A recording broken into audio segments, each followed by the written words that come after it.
Mr. David Licauco, ganito pala katindi ang pakikipaglaban kay Miss Barbie Forteza laban kay Jameson Blake. Panoorin natin ito. Hello sa ating mga Barda fans na nandyan, kasi meron tayong lilinawin kasi ngayon po, meron po kasi palang isang interview si David Licauco na meron po siyang pahiwatig sa kanyang interview sa Philippine Star. It was, ito po yung kasagsagan ng ito yung kasagsagan ng merong mga viral photos at videos or viral photos dun sa fan run ni Jameson Blake at saka ni Miss Barbie Forteza. Bago pa man po lumabas yung mga bagong issue patungkol sa Barda, meron na pala siyang statement doon na talagang if you're going to read between those lines, makikita ninyo na si Mr. David Licauco ay lumalaban for Barbie.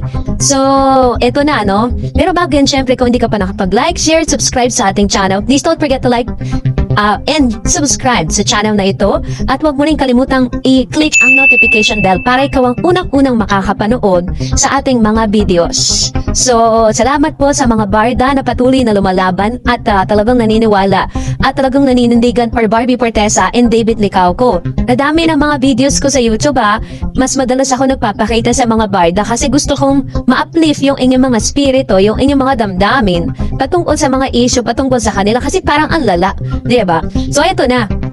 Kasi meron pong isang interview na mababasa natin dito po sa Philippine Star.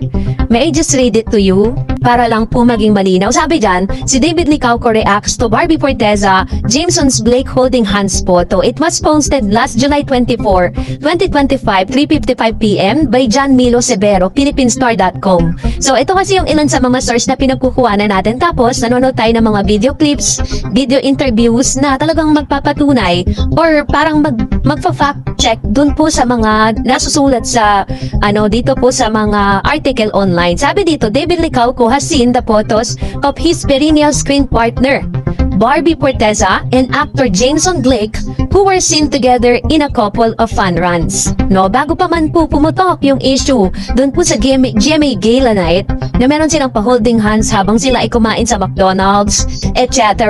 Yung mga ganong aspeto, yung sinatiambangs natin for today's video. Ayan.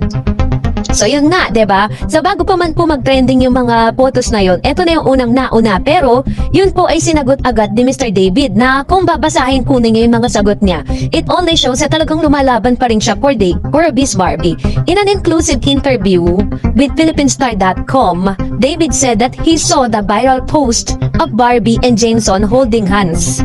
So inamin naman po ni David na hindi po siya deadma. Or inamin niya na nakita niya yung mga viral photos na yan at hindi niya po itinatanggihan. Sabi niya, ito yung sagot niya, well, oo, nakita ko yung mga posts. As long as she's happy, hindi ko alam kung anong meron sa kanila. Happy na rin ako para sa kanya. Sabi niya, David told PhilippineStar.com in an event in Bohol last July 17. Yun yung statement niya na parang nakita niya nga daw, happy daw siya for Miss Barbie Forteza at siya rin mismo hindi alam kung anong score or real score or status ni Barbie at saka ni Mr. Jameson Blake sa mga panahon na yan. Pero dun po sa facial expression niya, kita mo talaga na he's unbothered dun po sa mga pangyayari na yon. Sabi niya, she deserved the best. Sabi ni Mr. David, deserved ni Miss Barbie Forteza ang the best. Kumaga parang sa mga manliligaw, mas magandang piliin ni Barbie Forteza yung pinaka-the best para sa kanya. So kung ano man yung mangyayari, I just want her to be happy. Diba? Maging si David Licauco, gusto niya rin na maging masaya si Miss Barbie Forteza sa taong sasamahan niya at sa taong pipiliin niya. So yung pino-point out ni David Licauco dito. Pero hindi niya sinabi dito or hindi niya po dininay na isa rin siya sa mga alam nating secretly na nagmamahal kay Miss Barbie Forteza. Kasi nga naman, diba, for the longest time, si Barbie Forteza po ang kasama niya sa lahat ng mga projects niya, yung mga ups and downs niya. Si Barbie Forteza rin ang isa sa mga indicators at sa mga nakatulong sa kanya kung bakit po pumosisyon si David Licauco sa showbiz. Kasi alam natin, nakilala na si Barbie bago pa pumasok si David Licauco sa buhay ni Mr. David. So kaya naman binibigay natin yung kay Miss Barbie Forteza. And also as si Mr. David Licauco kasi may rin siya, meron din siyang he's into an acting prowess. Kumbaga parang meron din siyang talento sa pag-arte, 'di ba? At meron din siyang tinatawag na artista factor. When asked if his relationship with Barbie will just be on screen, eto pa, tinanong siya ng PhilippineStar.com na kung ang relasyon niya ba kay Barbie Forteza is just on screen lang. David said, eto ang pinaka talagang interesting. Sinabi ni David, hindi ko alam. Which means, pag sinabi niyang hindi niya alam, yung kanilang relationship, it's either a yes or a no.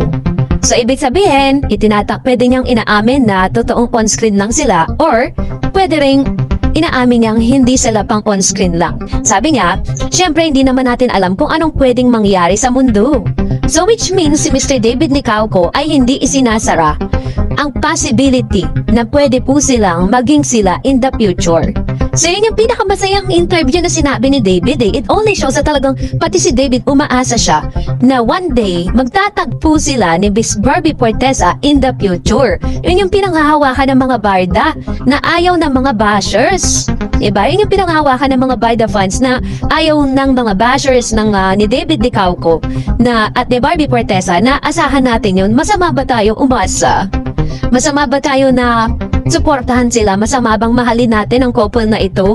Dahil na in love tayo at nag-invest tayo ng emotion sa kanila eh. Pero yun yung mga bagay na hindi maintindihan ng mga bashers. Pinipilit po nila na Barbie at si David ay walang koneksyon. Meron po silang koneksyon bilang magkaibigan. Ang hirap kasi magpaliwanag sa yung mga understanding, ganun lang. Pero tayo mga talagang nagmamahal at reunited tayo or united tayo sa pagmamahal kay Barbie Forteza and David. Yung konting salita nga lang nilang dalawa, diba, about them, ang saya-saya na natin eh. Tapos yung mga bashers magagalit sa atin pag masaya tayo sa mga nangyayari sa barda, no? Pero ang pinakamagandang sinabi pa dito ni Barbie or ni David Nicauco that he and Barbie Forteza will reunite in the future for a new film. Yun yung pinanghahawakan natin na one day ay makikita natin at inaasahan ni David at ni Miss Barbie Forteza na gagawa sila ng pelikula. Yan po ay nakasulat, maaaring nakasulat sa kanilang kontrata. Kaya po yan sinasabi ni David. Kaya antay-antay lang tayo guys. Huwag tayong papadala sa mga bashers. Kung meron mang, ako personally, I encourage you to support Miss Barbie Forteza sa kanyang upcoming serye. Dito po sa may Kontrabida Academy kasi hindi naman talaga maglalast yung kanilang tambalan on screen kasi magkaiba sila ng network. It's just so happen na binigyan ng chance si Jameson Blake na talagang ma-boost yung kanya pong karera sa pamamagitan ni Miss Barbie Forteza. Kaya pasalamatan na lang natin yung kasi at least sila still united pa rin sila. Sabi po ni Barbie, he added, I think may gagawin kaming pelikula. Kahapon kasama ko siya sa shoot ng isang endorsement. Lagi pa rin naman kami magkasama. So yun po yung sinabi ni David Nicauco. Kaya kapit lang mga barda fans. Malapit na po natin silang makitang magkasama sa isang movie. So that's it for today. For more videos and updates, please don't forget to like and subscribe. And please don't forget to follow my Facebook page, Dar Eds TV. God bless everyone!